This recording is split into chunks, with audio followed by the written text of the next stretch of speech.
Pues hermanos, gracias al Señor que estamos aquí nuevamente para estudiar su santa palabra. Ahí siempre seguimos en nuestro estudio en la segunda carta de Pablo a los hermanos en Corinto, en el capítulo 7. Y siempre, hermanos, hago un resumen, ya que la carta como tal, les recuerdo que es una de principio a final. Y cuando digo esto es porque debemos de leer las cosas en su contexto. La idea que ha venido desarrollando Pablo. Y la realidad es de que el contexto de la segunda carta, aún deberíamos de ir a ver la primera carta. Y en la primera carta encontramos una serie de indicaciones de Pablo a los hermanos en Corinto que eran bastante fuertes, pues los hermanos toleraban ciertas prácticas pecaminosas, aún habían llegado a negar la fe diciendo que Cristo no había resucitado. Eso lo tenemos en el capítulo 15 de la primera carta. Negar la fe directamente por cierta tolerancia y mala práctica, por no querer crecer espiritualmente. Pablo les dice que él les habló como niños, pues eran niños y se comportaban como niños, como personas que no habían madurado. El comportamiento de los hermanos, a pesar de que eran hermanos, no se distinguía mucho de una persona no creyente, porque había celos, contiendas, no daban el fruto del Espíritu. Eso lo tenemos en el capítulo 3. Y eso, como toda corrección, en muchas ocasiones no cae agradable. No es agradable decir, voy a ir a un lugar para recibir la corrección. Cuando, sobre todo, lo estamos pensando de manera infantil en la fe. Y eso es uno de los grandes problemas que muchas veces tenemos.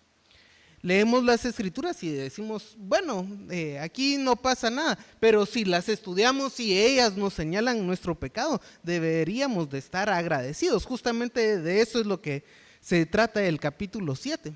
Pero a veces decimos, esto no me gusta, mejor cierro la Biblia, porque si sigo, no, ¿qué va a pasar con mi vida? En vez de procurar un cambio y la maduración espiritual, decimos, mejor sigo como niño en la fe, jugando a ser cristiano. Y eran hermanos en Cristo. Y parte de esa tolerancia que ellos tenían era justamente acercarse a personas que no tenían al Espíritu Santo, eran falsos maestros. Por eso el contexto inmediato a lo que estamos estudiando es: no os unáis en yugo desigual con los incrédulos. Porque ¿qué compromiso tiene la justicia con la injusticia? ¿Y qué comunión tiene la luz con las tinieblas? Y es que cuando vemos eso es porque ellos estaban yendo, decían, este maestro tiene una gran idea, tiene mucha razón en lo que dice. Entonces hagámosle caso y hagamos la Biblia a un lado, porque ahí es razonable. Y no hay ninguna comunión. ¿Qué concordia tiene Cristo con Belial?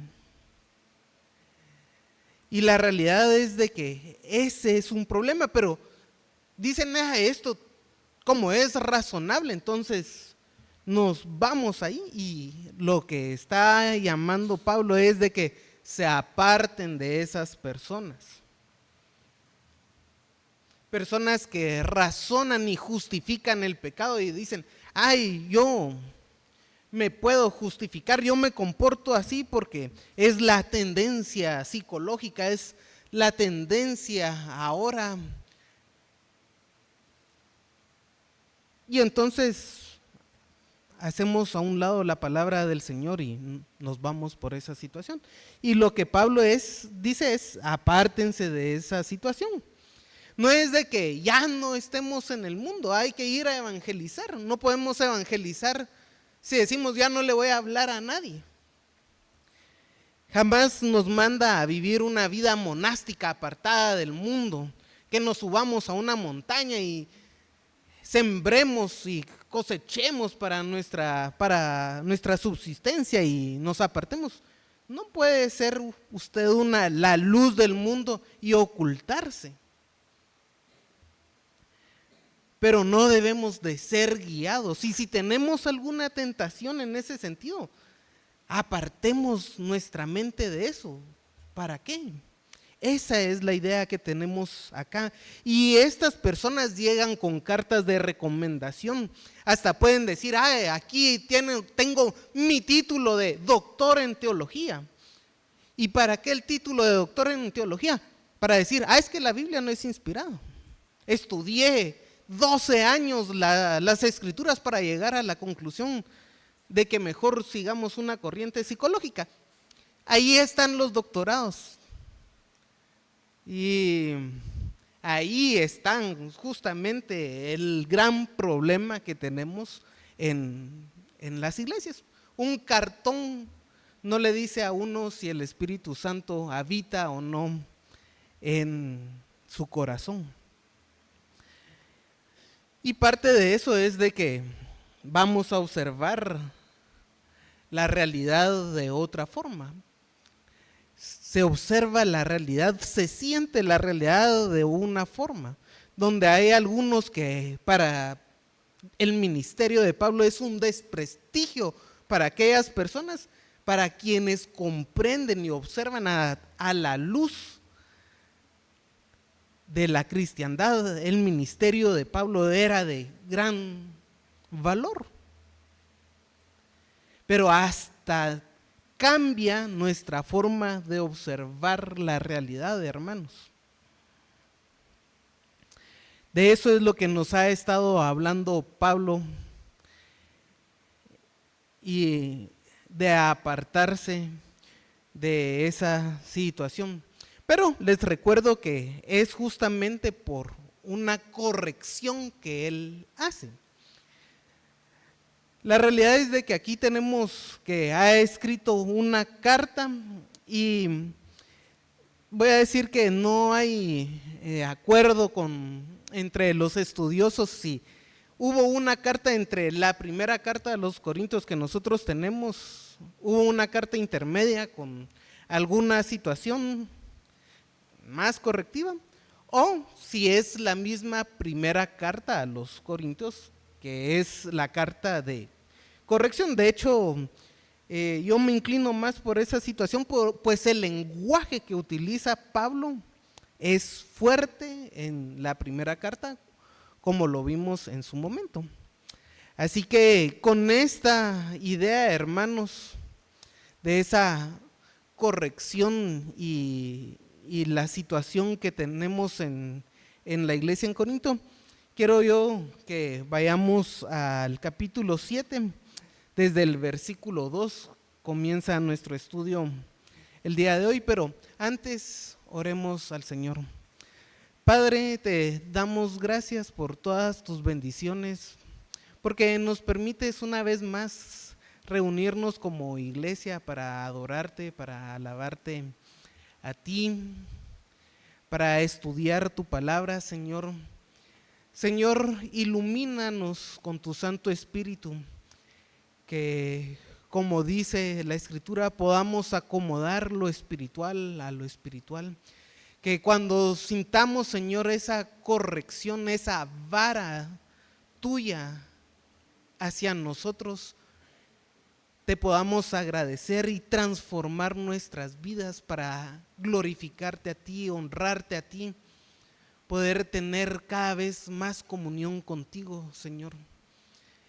y no tener la idea de ver la vara correctiva hacia nosotros y salir huyendo, pues lo que queremos es solo una experiencia religiosa y no darte la gloria a ti. Señor, danos la fortaleza, danos la comprensión para entender y poder aplicar en nuestra vida lo que a ti te agrada. Te alabamos, Señor, y pedimos tu bendición, tu iluminación, en el nombre de Jesús. Amén. Así que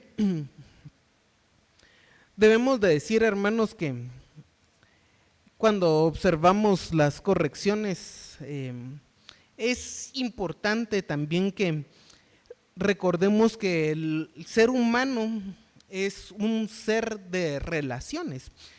Se ha dicho que es el ser humano un ser sociable por naturaleza y tiene mucho sentido, pues estamos hechos para relacionarnos. Podemos relacionarnos con el ambiente, con la creación, con otros seres interpersonales, otras personas. Eso sería una relación interpersonal, relacionarnos con otras personas. En la iglesia, en el hogar, son relaciones interpersonales, pero ante todo nos relacionamos con Dios, que es un ser tripersonal. Y cuando se rompen esas relaciones por alguna causa, es algo de tristeza. Y más cuando se rompen las relaciones porque hay una corrección. Y Pablo, gran parte, está buscando retomar esa relación con nuestros hermanos en Corinto. La realidad es de que en la primera carta muchos se arrepintieron y hay noticias de esto, pero otros negaban la autoridad de Pablo. Por eso dice el versículo 2, admitimos, a nadie hemos agraviado, a nadie hemos corrompido, a nadie hemos engañado. Es el testimonio de Pablo en su ministerio. No está buscando corromper, no está buscando romper la relación diciendo, hermanos, no tienen que hacer esto. No es para romper la relación, es para lo contrario. Pero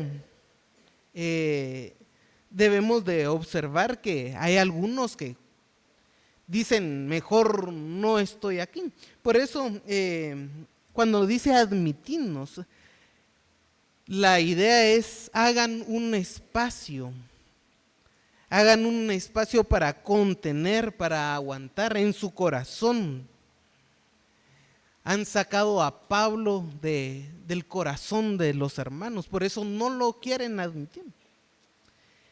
La realidad es de que el fruto del Espíritu, que es el amor, Pablo dice que el amor todo lo soporta.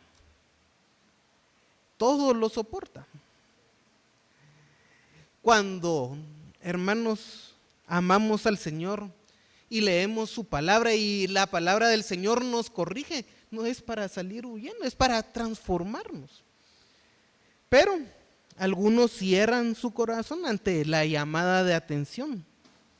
Y cierran su corazón ante la llamada de la atención hacia Dios de primero, pero también hacia quien que les llama la atención. No les gusta la confrontación de la vida espiritual. Si hay un pastor que les llama la atención en la radio, apaguemos la radio, ya no lo oigamos.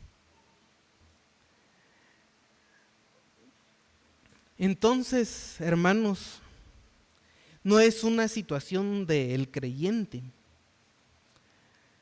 pero es una situación que se da cuando no queremos crecer en la vida espiritual.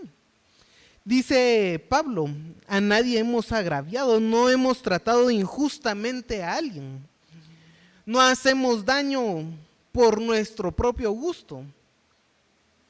Aunque a veces parece que cuando nos llaman la atención son un daño y la realidad es de que no es así. ¿Cuántas veces cuando, hermanos, hagan memoria, cuando éramos niños y nuestros padres nos llamaban la atención, crecíamos y nos enojábamos y decían, ¿por qué es tan injusto conmigo mi papá? ¿Por qué es tan injusto? Papá, mamá, ¿por qué sos tan injusta conmigo? Porque nos corregían, porque no entendíamos la corrección. Pero creemos que es injusto cuando somos niños. Ya cuando somos grandes muchas veces comprendemos por qué nuestros padres hicieron eso. Pero el niño se enoja. Y los hermanos aquí, que la descripción es de que eran infantes en la fe, se enojaban también. Creían que era injusto el trato de Pablo hacia ellos. También dice, a nadie corrompimos, corromper, causar desgracia. Porque esa es la idea. Si mi papá viene con el cincho en la mano para corregirme, yo siento que me está dañando, cuando no es así. A nadie ha engañado Pablo sin mentiras. Y esta palabra, hermanos, está relacionado con sacar ventaja. Alguien que era codicioso, alguien que estafaba a las personas. En griego, no bíblico, sino en el clásico, era justamente para describir una estafa. Entonces, por medio de engaños, aprovecharse materialmente de las personas. Y una de las cosas que Pablo, que se puede observar, es de que los hermanos creen que Pablo les está sacando ventaja. Cuando vamos a la primera carta, en el capítulo 9, Pablo dice que a ellos no les pide nada y que prefiere que los hermanos de Macedonia le ayuden. Pero les va a pedir una ofrenda para los hermanos en Jerusalén. Y por eso también hay cierto enojo. La idea es de que aquí Pablo se está aprovechando de nosotros para sacarnos materialmente provecho. Digo, versículo 3, no lo digo para condenarnos, pues ya hemos dicho antes que estáis en nuestro corazón para morir y para vivir juntamente. Y la idea, hermanos, cuando hay una situación así, no es emitir una sentencia de condenación. La corrección que hacen las Escrituras no es una sentencia de perdición para el creyente, sino que una corrección que se hace con amor. Les leo Proverbios 13:24. El que detiene el castigo a su hijo aborrece, mas el que lo ama desde temprano lo corrige. Ya hemos visto ese proverbio en otra ocasión, pero se los recuerdo. El que detiene el castigo a su hijo aborrece. Aborrecer es detener el castigo. Y el que lo ama desde temprano lo corrige. Ahora sí, vamos a decirle a un niño, ¿a ti te gusta que te corrijan? Va a decir que no. Va a decir que no. Va a decir, mi papá no me quiere, mi papá de plano que me quiere tratar injustamente. Pero el castigo se aplica, pues si no sería alguien que está aborreciendo a la persona. Y hermanos, cuando leemos las Escrituras, no es para condenar a alguien, a un creyente. Aún los profetas no emitían sentencia por ellos mismos. No emitían sentencia por ellos mismos, sino generalmente decían palabra de Jehová, palabra del Señor. y era un llamado de atención.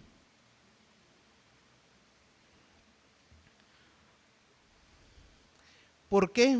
Porque era una corrección con amor desde el corazón. El amor que se tiene es tanto que ni la muerte o en la vida se puede separar del corazón de ellos. Eso es lo que nos termina el pasaje, porque es una corrección con amor.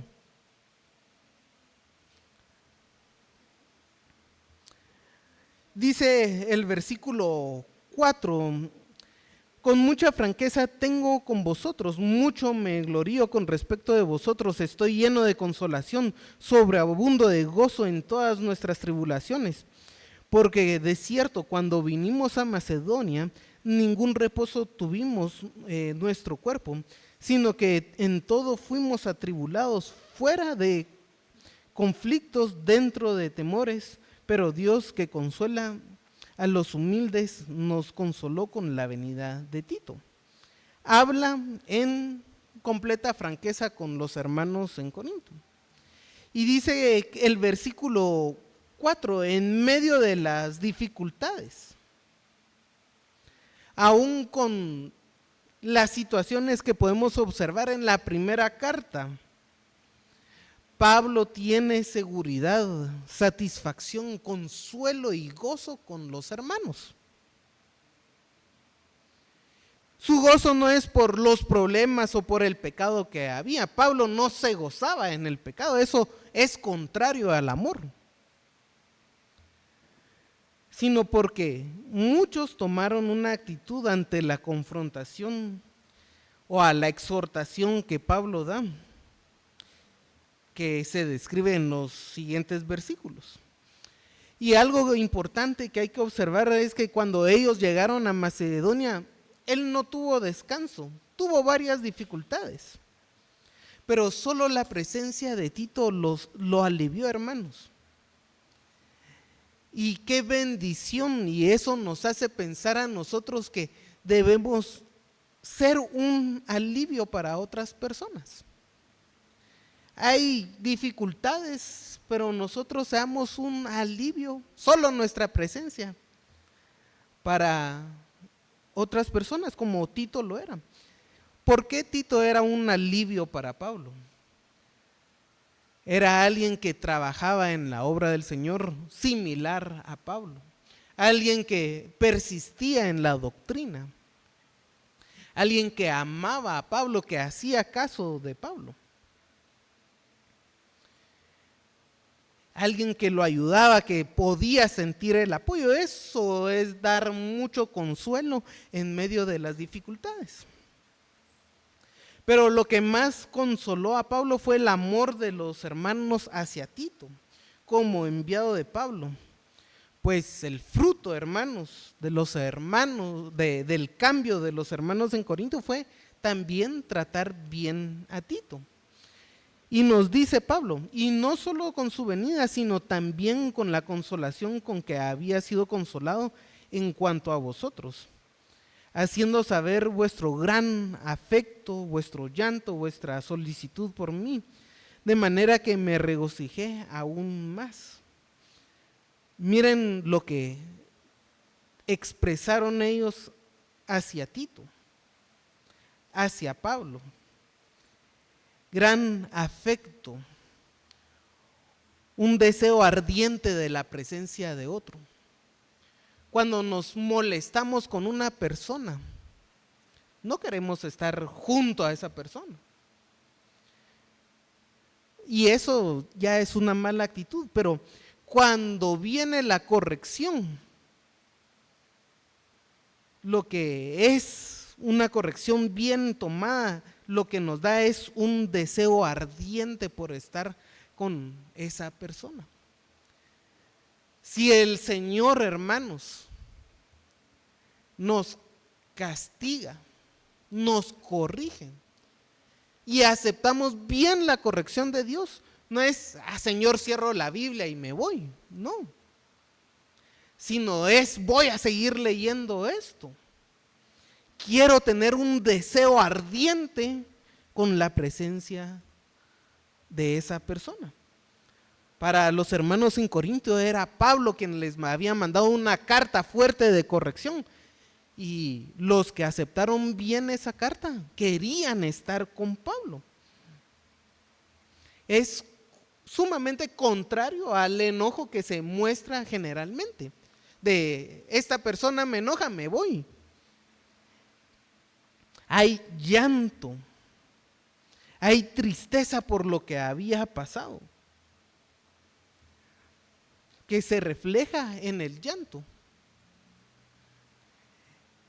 Y hermanos, eso también nos enseña que tenemos sentimientos, no somos de piedra, pero nos muestra un arrepentimiento, y esa expresión nace del corazón. La solicitud por mí, hay un celo, hay un entusiasmo, la preocupación, un compromiso apasionado. Eso es lo que tenemos acá. Sí, Pablo nos mandó a corregir, pero yo siento un entusiasmo por estar con él. Me preocupo de qué es lo que le está pasando. Todas las adversidades que ha tenido Pablo en su viaje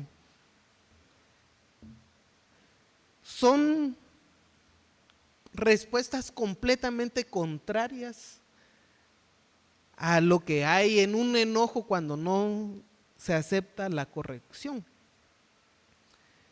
Y hermanos, lo que nos está diciendo es de que básicamente querían también retomar la relación con la otra persona. Y cuando tenemos problemas entre personas, problemas interpersonales, es importante querer componer las cosas y actuar conforme a ello. Es importante querer componer las cosas, pero también buscar componer las cosas. Y es que a veces, hermanos, solo decimos, tal vez me voy a poner a llorar porque tuve algún problema con mi hermano, pero no busco componer las cosas. No busco componer las cosas. No voy y le digo, hermano, fíjese que tengo este problema. O no buscamos.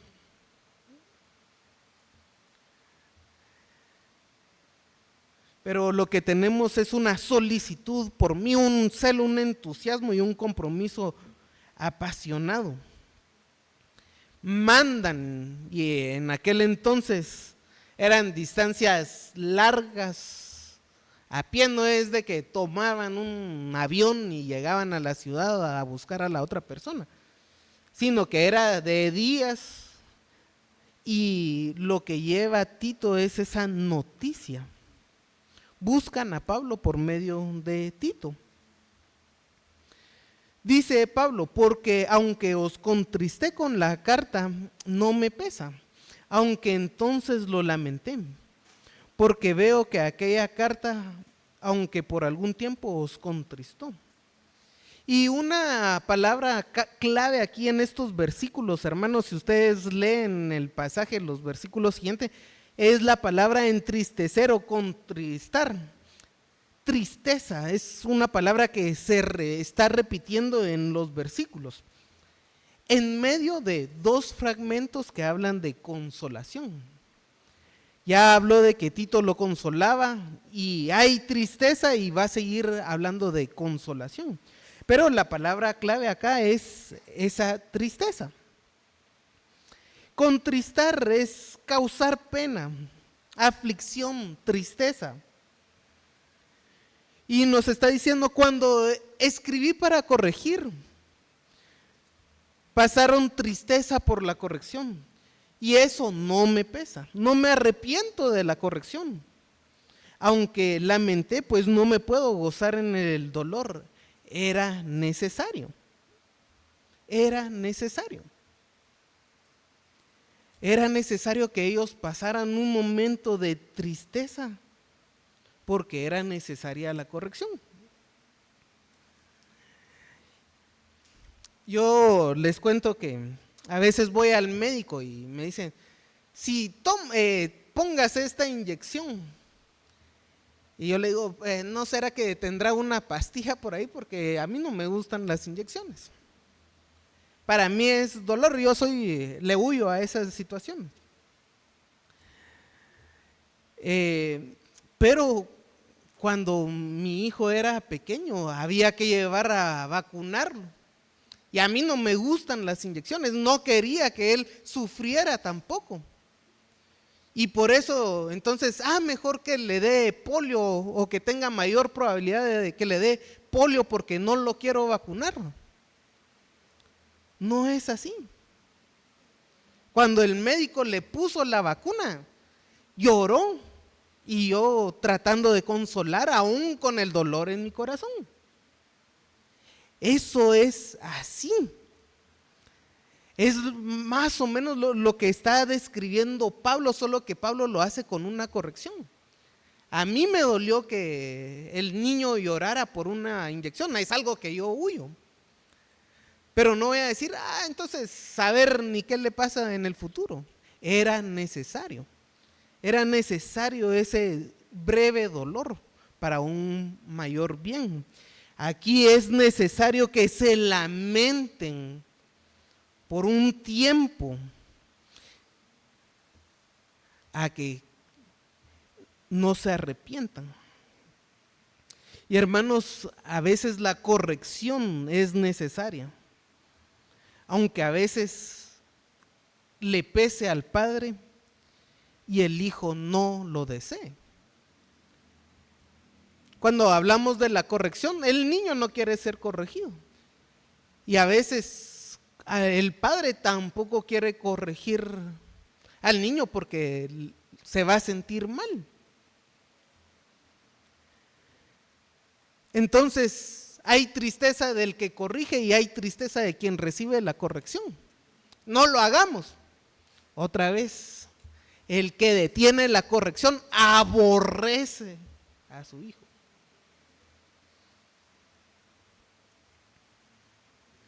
Ahora, como padre, la primera nalgada que le di a mi niño, ya iba a llorar y llamar a mi mamá. Perdoná por todas las cosas que te dije cuando tú me corregías a mí, porque me dolía. Pero es necesario. Y eso es lo que tenemos acá. Van a sentir una tristeza momentáneamente, pero eso va a ser para mejorar, para mayores cosas, mejores cosas. Y hermanos, aquí tenemos que aprender una cosa también. En nuestra vida hay personas que creen que el cristianismo es alegría, alegría, alegría, gozo, gozo, gozo. Si usted siente tristeza es porque vive en pecado o algo por el estilo. No.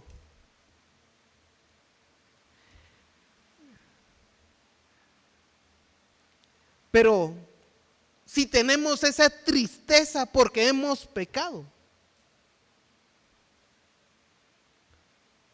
es parte de la vida cristiana. Y cambiar, no solo sentirme triste y seguir igual. Tampoco el cristianismo es miseria, miseria, miseria.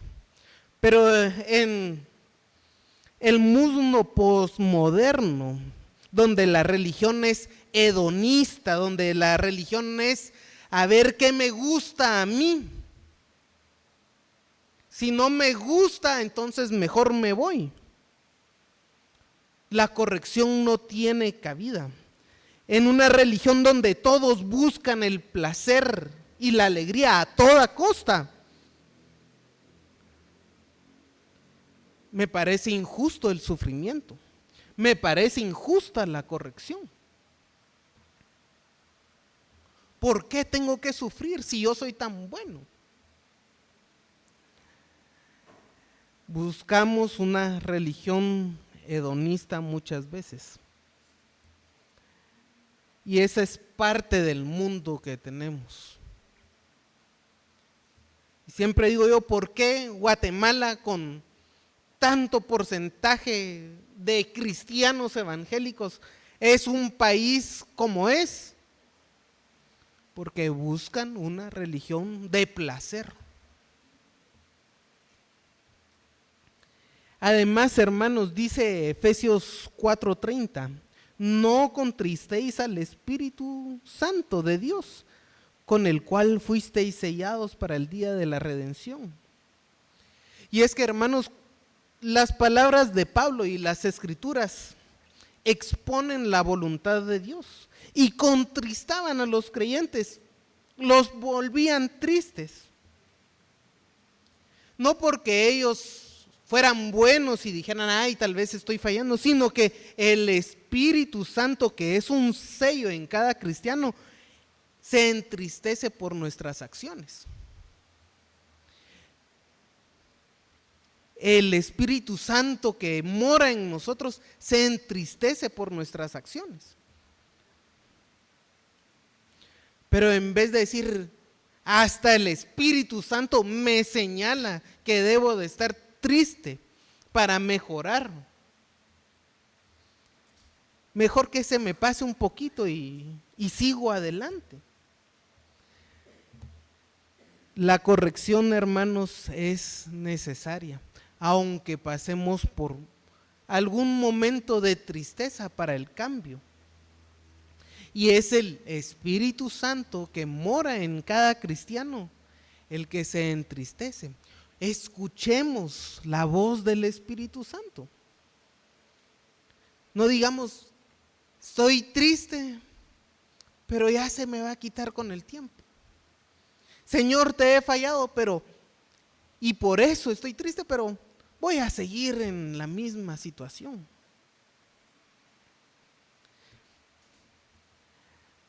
Pero no se queda en la tristeza, dice, ahora me gozo, no porque hayáis sido contristados, sino porque fuisteis contristados para arrepentimiento, porque habéis sido contristados según Dios, para que ninguna pérdida padecieseis por nuestra parte. Y hermanos, también cuando llamamos la atención no es para decir, ya vio, usted señalar. No es para causar tristeza. Y hay personas que les gusta causar tristeza para sentirse superiores, cuando no debe de ser así. Señalar a las personas, usted, y qué bueno que yo no soy así. Les falta decir eso. Nuestro gozo en la corrección no es para causar tristeza, no es para sentirse superiores. Aun cuando corregimos a un hijo, no es para decir yo soy superior porque soy su papá y le puedo pegar cuando yo quiera. No es para eso, sino para corregir, para arrepentimiento, para que esa tristeza, esa corrección tenga un buen fruto, un arrepentimiento, un cambio de mentalidad y de actitud. La palabra arrepentimiento, hermanos, en el griego clásico, cuando digo esto es no dentro de las escrituras, sino en otros escritos, era usado sobre todo como para notar después o notar tarde, hacer notar, o darse cuenta después o tarde sobre todo, con el sentido de que yo me doy cuenta demasiado tarde. Y la idea de ellos es que al darse cuenta una persona de algo, cambiaba de mentalidad, cambiaba de opinión, cambiaba de sentir, cambiaba de propósito. Si se percibe que lo anterior era equivocado, entonces se cambiaba. No decía, ah, sí, yo me equivoqué y sigo en mi error. Y hasta los griegos, hermanos, asumían esa idea de lamentarse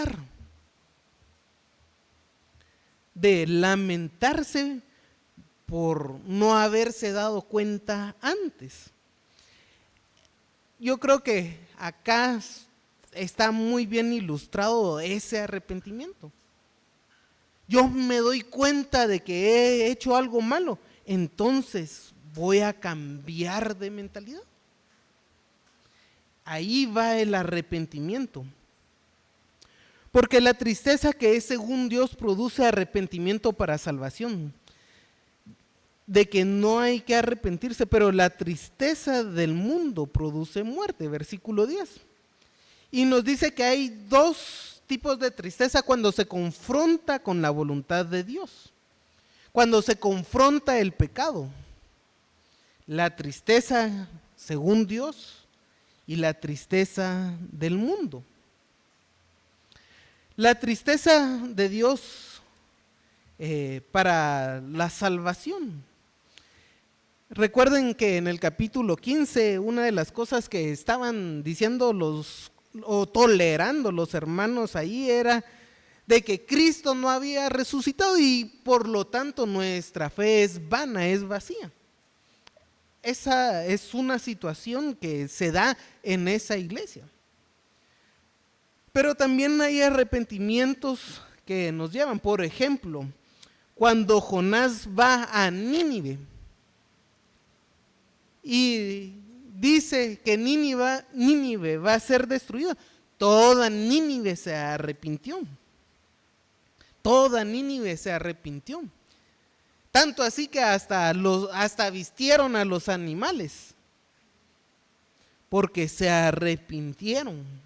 Y eso para salvación. A nosotros el Espíritu Santo nos habla, hermanos, otra vez, y es una tristeza según Dios si oímos su palabra. Si oímos su palabra. Ahora, otra vez, si son ideas del predicador, entonces eso no nos va a constreñir. Tal vez nos puede enojar, pero no nos constriñe, no nos mueve.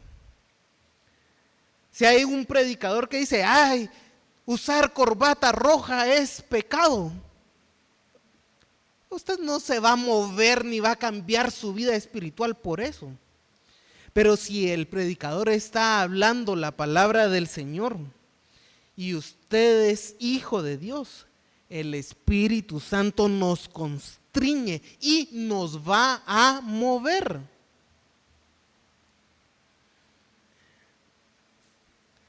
Filipenses 2:13 nos dice que Dios pone el querer como el hacer por su buena voluntad.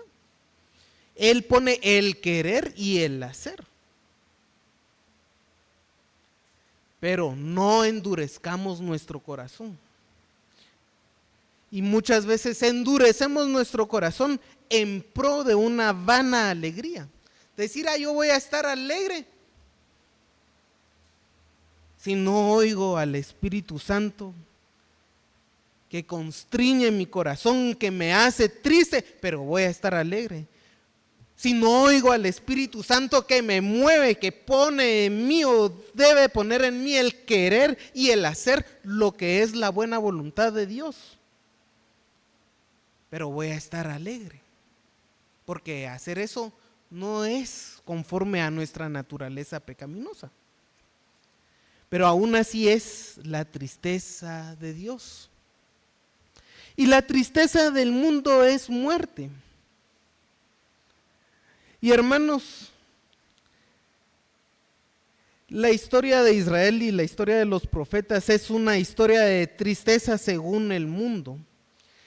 Podemos observar varios ejemplos. La realidad, a mí me gusta mucho el de Micaías, ahí en Primero de Reyes 22. Les leo el versículo 26 al 28. Entonces el rey de Israel dijo: toma a Micaías y llévalo a Amón, el gobernador de la ciudad, y a Josías, hijo del rey, y dirás, así ha dicho el rey, echad a este en la cárcel, mantenedle con pan de angustia y con agua de aflicción hasta que yo vuelva en paz. Y dijo Micaías, si llegas a volver en paz, Jehová no ha hablado por mí. ¿Cuál es la tristeza según el mundo? Micaías profetizando que no va a regresar en paz. Pero eso no le gustó al rey. Y qué buen rey el que era Acab. No era así, ¿verdad? Acab era un pésimo rey de Israel. ¿Y qué es lo que pasa? Como no me gusta lo que él me está diciendo, mejor pónganlo en la cárcel. Él tenía la potestad de decir, a mí no me gusta, pónganlo en la cárcel. Jeremías 20, 1 y 2. El sacerdote Pasur, hijo de Immer, que presidía como príncipe en la casa de Jehová, oyó a Jeremías que profetizaba estas palabras. Y azotó Pasur al profeta Jeremías y lo puso en el cepo que estaba en la puerta superior de Benjamín, el cual conducía a la casa de Jehová. ¿Qué es lo que pasaba con Pasur? Oyó a Jeremías y tampoco le gustó las palabras de Jeremías. ¿Qué es lo que hizo? Azotó al profeta y lo encadenó.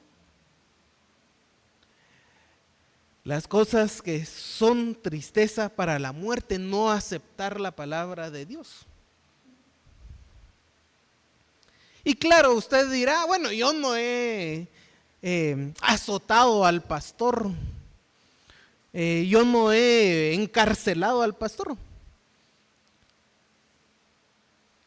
Pero si cierra su Biblia, si apaga el radio, si apaga la televisión para no seguir escuchando. Y yo creo que si pudiera, muchas veces haría azotar a las personas que hablan, si es una tristeza de condenación. Si es la tristeza según el mundo. Porque he aquí esto mismo de que haya sido contristado según Dios, ¿qué solicitud produjo en vosotros? ¿Qué defensa, qué indignación, qué temor, qué ardiente efecto, qué celo, qué vindicación? En todo habéis mostrado limpios en el asunto. Y hay efectos en el arrepentimiento según Dios. Parece que acá hay una progresión, es decir, que va ampliándose más y más.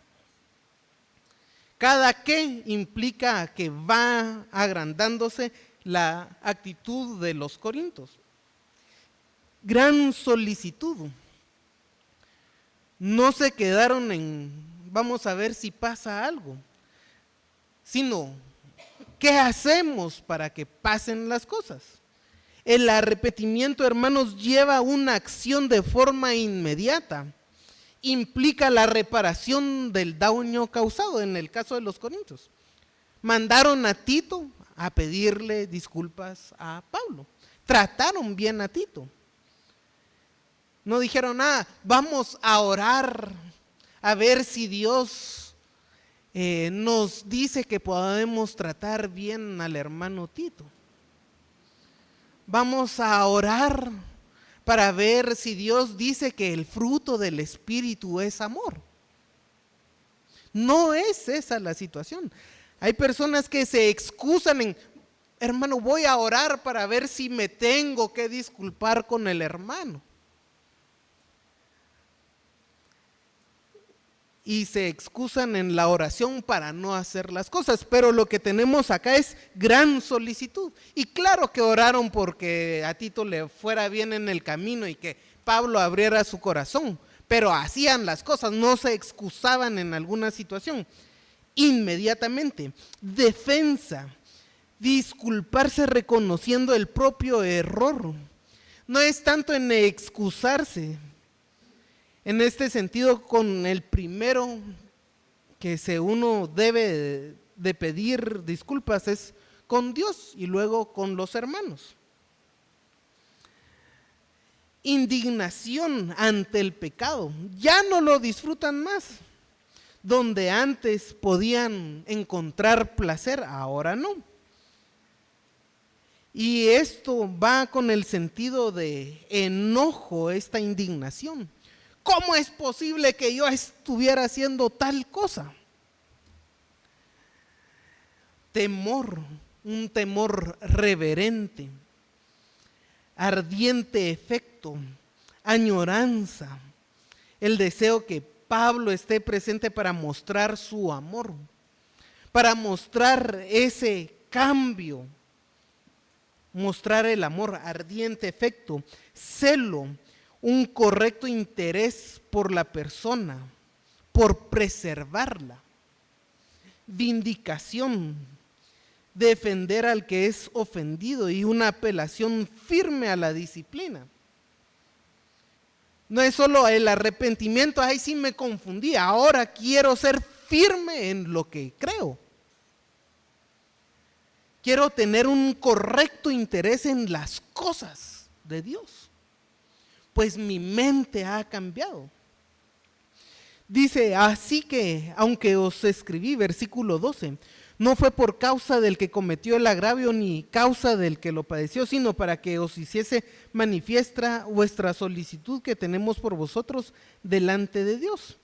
Y la carta, hermanos, no era para burlarse de ellos o solo regañarlos, sino que para que se manifestara la solicitud.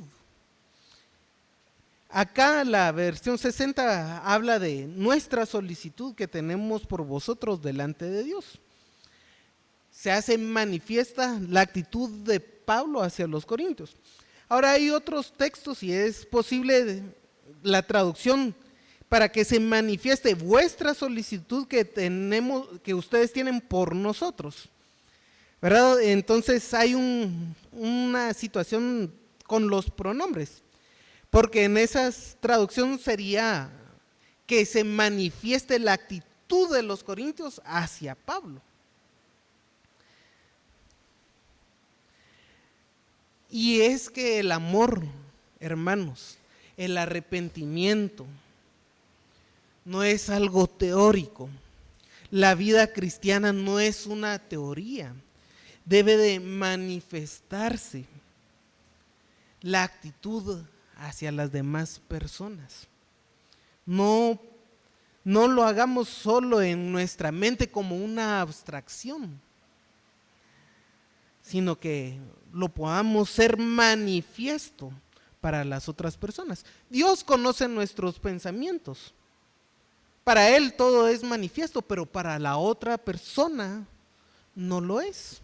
Para otro ser humano no es manifiesto.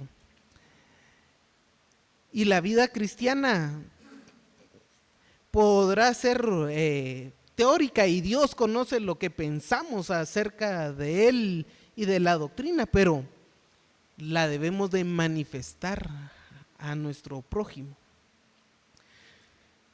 Dice el versículo 13, por esto hemos sido consolados en vuestra consolación, pero mucho más nos gozamos por el gozo de Tito, que ha sido confortado su espíritu por vosotros. Y esa es parte de la manifestación que tenían los corintios por el arrepentimiento. Confortar a Tito. Confortar a Tito. Pues si de algo me he gloriado con respecto de vosotros, no he sido avergonzado, sino que así como en todo os hemos hablado con verdad, también nuestro gloriarnos con Tito resultó verdad. Y su cariño para con vosotros es aún más abundante cuando se acuerda de la obediencia de todos, de cómo lo recibisteis con temor y temblor. Y hermanos, cuando observamos esto, observamos que ese consuelo que Tito le da a Pablo también es un consuelo por el testimonio que da Tito. cuando hay alguien arrepentido, es para gozarnos en el Señor con los hermanos. Su cariño es más abundante, muestras de afecto. Cuando Él se acuerda de vuestra obediencia, cuando se acuerda de la obediencia, no fue una carta que ellos dijeran, tiene razón, hemos abandonado nuestro arrepentimiento, sino muestran obediencia y reciben a Tito con temor y temblor. Ahora, esta situación de cómo lo recibieron es importante porque Pablo manda a Tito. ¿Y cómo recibían los hermanos al enviado? Era importante de cómo qué actitud iban a tener con aquel que los envió. Entonces era una buena actitud hacia Pablo también. Y de todo eso me gozo, de que en todo tengo confianza en vosotros. Hay un gozo por el cambio y Pablo sabe que ellos van a cambiar. Tiene ese gozo que el Señor le da. Así que, hermanos, tenemos aquí en este pasaje la tristeza que puede venir de la corrección, que es una tristeza según Dios. El Espíritu Santo que se vuelve triste, que mora en nosotros, y el cual debemos de oír y no endurecer nuestro corazón para arrepentimiento. El arrepentimiento que lleva un cambio de mentalidad, un cambio de actitud, un cambio de hechos. Y aunque, hermanos, es difícil muchas veces la corrección que el Señor nos pueda dar, es necesaria y debemos de darle gracias al Señor, pues nos ama y porque nos ama nos corrige. A veces quebranta nuestros corazones y que ese quebrantamiento del corazón sea para darle gracias al Señor. Los invito a orar, hermanos. Señor, te damos gloria y honra a ti, pues eres un Padre que nos ama, Señor, y por eso no detienes la corrección hacia nosotros, pues debemos crecer siempre en la vida espiritual, avanzar en la vida espiritual. Señor, ayúdanos a entender algunas situaciones. Sabemos que podemos tener algún padecimiento, Señor, y no comprenderlo. Pero ayúdanos a entenderlo y saber que todas las cosas que nos pasan es porque tú los has dejado que pasen para que nos ayuden, pues nos amas. Que, Señor, podamos escondernos en tu amor tan grande, tan infinito, y no nos quepa ninguna duda, Señor, de que tú nos amas y por ello, Señor, también nos corriges. Ayúdanos a crecer espiritualmente, Señor, que podamos entender, que podamos escuchar a tu Santo Espíritu que se entristece cuando hacemos algo que a ti no te agrada.